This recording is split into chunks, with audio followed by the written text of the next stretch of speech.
सवाल नंबर 1, ज्यादा सोने से क्या कमजोर होता है? आपका जवाब है, ज्यादा सोने से सुस्ती, कमजोरी और याददाश्त पर नकारात्मक असर पड़ सकता है, लेकिन संतुलन में नींद सेहत के लिए जरूरी है। सवाल नंबर 2, क्या खुशी में गाना बजाना जायज है? आपका जवाब है, इस मसले में विद्वानों उलेमा का मतभेद है। कुछ विद्वान विशिष्ट सीमाओं में इसे जायज कहते हैं, जबकि कुछ इसे नाजायज करार देते हैं। सवाल नंबर 3, क्या रात को झाड़ू देना गुनाह है? आपका जवाब है, रात को झाड़ू देना गुनाह नहीं है, ये सिर्फ एक सामाजिक परंपरा है। सवाल नंबर 4, वजू की हालत में मरने वाला क्या कहलाता है? आपका जवाब है, वजू की हालत में वफात, मृत्यु पाने वाले के लिए पुण्य अज्र की उम्मीद है, लेकिन उसे शरई शहीद नहीं कहा जाता। सवाल नंबर 5, घर में कौन से कीड़े ज्यादा हों तो क्या ये जादू की निशानी है?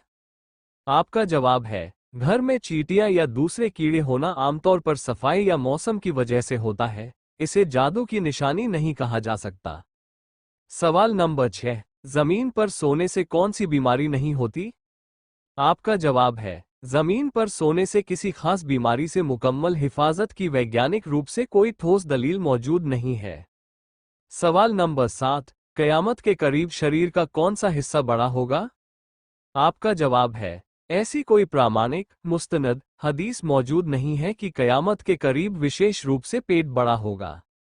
सवाल नंबर 8, कौन सी इबादत करने वाला जल्दी अमीर होता है? आपका जवाब है, ज़कात देने से माल में बरकत होती है, लेकिन अमीर होना अल्लाह की इच्छा मशीयत पर निर्भर है। सवाल नंबर 9, इंसानी चेहरे में कितनी हड्डियां होती हैं? आपका जवाब है, इंसानी चेहरे में 14 हड्डियां होती हैं। सवाल नंबर 10, इस्लाम का मुसाफिर किसे कहा जाता है? आपका जवाब है, इब्न बतूता एक मशहूर मुसलमान पर्यटक थे, लेकिन उन्हें इस्लाम का मुसाफिर कहना कोई शरई शब्द इस्लाह नहीं है। सवाल नंबर 11, कौन सा जानवर आसमान की तरफ नहीं देख सकता?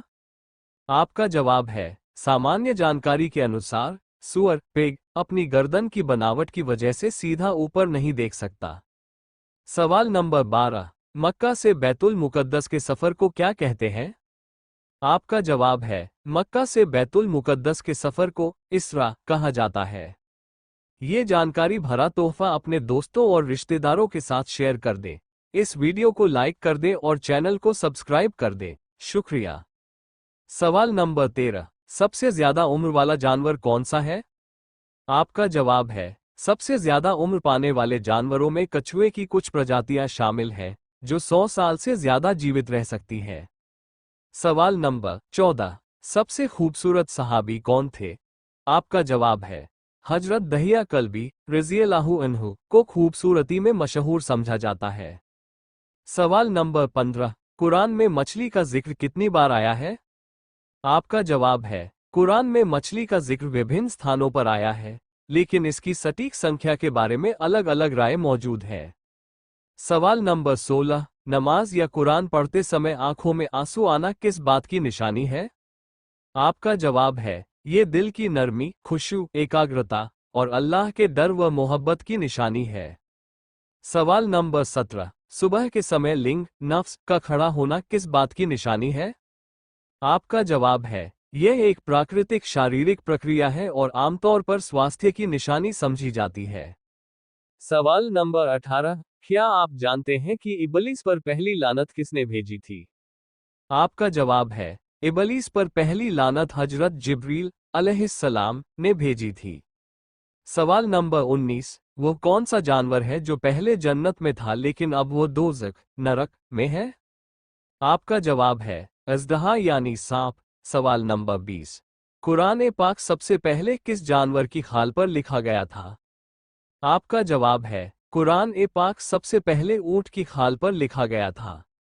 सवाल नंबर 21, चेहरे पर नूर लाने का बेहतरीन अमल क्या है? आपका जवाब है, चेहरे पर नूर लाने के लिए हर नमाज के बाद 11 बार बिस्मिल्लाहिर्रहमानिर्रहीम पढ़कर अपने हाथों पर दम कर लें, फिर अपने चेहरे पर 3 बार फेर लें। चेहरे का नूर असल में दिल की सफाई, तकवा, परहेजगारी, सच्चाई और नेक कामों से आता है। कुरान व हदीस में अच्छे कर्मों, अल्लाह के जिक्र, नमाज की पाबंदी और गुनाहों से बचने को नूरानियत का कारण बताया गया है। किसी खास संख्या के साथ कोई विशेष अमल जिससे बाहरी नूर की गारंटी हो, उसकी कोई मजबूत शरई दलील मौजूद नहीं है। असली नूर अल्लाह की आज्ञाकारी और इखलास निष्ठा से प्राप्त होता है। सवाल नंबर 22, बताइए कि कौन सा सजदा अल्लाह ताला के राजी होने की निशानी है? आपका जवाब है, अल्लाह ताला जब अपने बंदे से राजी होता है तो सबसे पहले उसे सजदे की तौफीक अता करता है, फिर चाहे वह सजदा खुशी का हो या गम का। सजदा बंदे की आज़ज़ी और अल्लाह के सामने झुकने की सबसे बड़ी निशानी है। नमाज का सजदा फर्ज इबादत है, जबकि सजदा ए शुक्र खुशी मिलने पर और सजदा ए तिलावत विशेष आयतें पढ़ने पर किया जाता है। अल्लाह की रजा का संबंध बंदे के इखलास, तकवा और नेक कामों से है।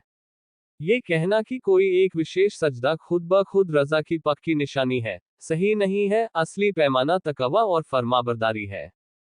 सवाल नंबर 23, जन्नत के 8 दरवाजे किसके लिए खोल दिए जाते हैं? आपका जवाब है, वजू के बाद कलमा पढ़ने वालों के लिए। हदीसों में आता है कि जो व्यक्ति वजू अच्छी तरह करके कलमा ए शहादत पढ़े, उसके लिए जन्नत के 8 दरवाजे खोल दिए जाते हैं। वह जिस दरवाजे से चाहे दाखिल हो सकता है। इसी तरह विभिन्न नेक काम करने वालों के लिए विशेष दरवाजों का जिक्र भी मिलता है, जैसे रोजेदारों के लिए बाबुआ रैयान। ये सब अल्लाह के फजल और बंदे के इखलास पर निर्भर है। सवाल नंबर 24, क्या आपको मालूम है कि शैतान कितने सालों तक फरिश्तों के साथ रहा? आपका जवाब है, शैतान 80,000 साल तक फरिश्तों के साथ रहा। कुरान ए मजीद से मालूम होता है कि इबलीस जिन्नात में से था, फरिश्ता नहीं था, लेकिन इबादत की अधिकता की वजह से फरिश्तों के साथ रहता था। वह कितने साल तक रहा, इस बारे में जो विशेष संख्याएं जैसे 80,000 साल बताई जाती हैं, उनकी कोई प्रामाणिक मुस्तंद और अंतिम दलील मौजूद नहीं है। इसलिए सही बात यही है कि इसकी अवधि निश्चित तौर पर मालूम नहीं। सवाल नंबर 25, वो कौन से नबी थे जिन्हें दुनिया की सभी भाषाएं आती थीं? आपका जवाब है, हजरत आदम अलैहिस्सलाम। हजरत आदम अलैहिस्सलाम के बारे में कुरान में आता है कि अल्लाह ताला ने उन्हें तमाम चीज़ों के नाम सिखाए। कुछ विद्वानों ने इससे यह निष्कर्ष निकाला कि उन्हें विभिन्न भाषाओं का ज्ञान दिया गया था। हालांकि दुनिया की सभी भाषाएं वाली बात स्पष्ट रूप से कुरान या सही हदीस में वर्णित नहीं है, बल्कि यह व्याख्याकारों मुफस्सिरीन की राय में से है। असल बात यह है कि हजरत आदम अलैहिस्सलाम को विशेष ज्ञान अता किया गया था।